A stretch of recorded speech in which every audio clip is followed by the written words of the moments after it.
Hello there. So I'm assuming you would like to get a legendary spell, but you can't.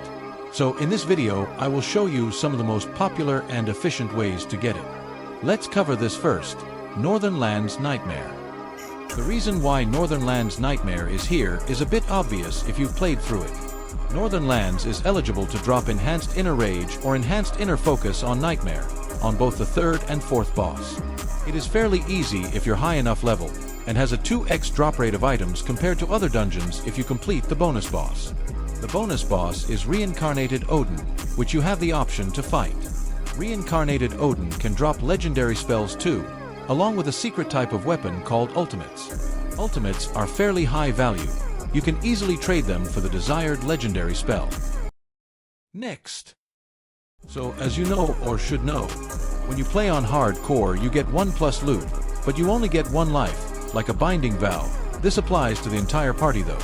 If you think using your brain and not your feet, then this tells you that you get a higher chance dropping good items. I do recommend using this for Yokai Peak and the dungeon I just mentioned because they are easy. It's recommended to go with a team of 5 on Yokai Peak, 1 healer with overheal and 4 DPS. And also if you happen to get a legendary or a purple tier 3 armor from it, then you can save up to trade for a legendary spell, or if you're blessed by stats then just trade it right away. What I recommend here is just farming with alts if you're strong enough, which you should be able to do. Luckily for us all, Yokai Peak is actually one of the easiest dungeons, having low health NPCs, low damage attacks, learnable patterns, and methods for each boss except Sarigami, where you just survive, which is fitting for a final boss. But anyways, another great method of mine is Greg. Greg drops 3 to 6 items, 6 which you need to pay for. If you combine that with Northern Lands or just another dungeon, you can get 9 to 12 drops in total. Another plus is that Greg will drop legendaries and other items. You cannot get E from dungeons above Northern Lands, or if you're 190 plus during Greg. But as obvious of a method as it is, you can always just trade whatever good drops you get from Greg for E. Next method.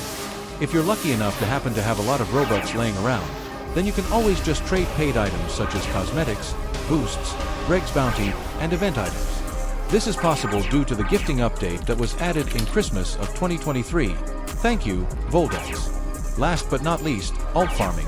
Using Account Manager you can have 5+ alts at a time on a single device. This could fry your computer, so I suggest keeping it 3 or 4. This is allowed in Dungeon Quest. If you went into Northern Lands with 5 alts plus you, then you would get 24 to 30 drops every 1 match. It is quite tedious and boring leveling them up though. But anyways, thank you for watching this. I hope all this information helped you out a bit. Subscribe for daily content. Enjoy this music while you pick another video to watch.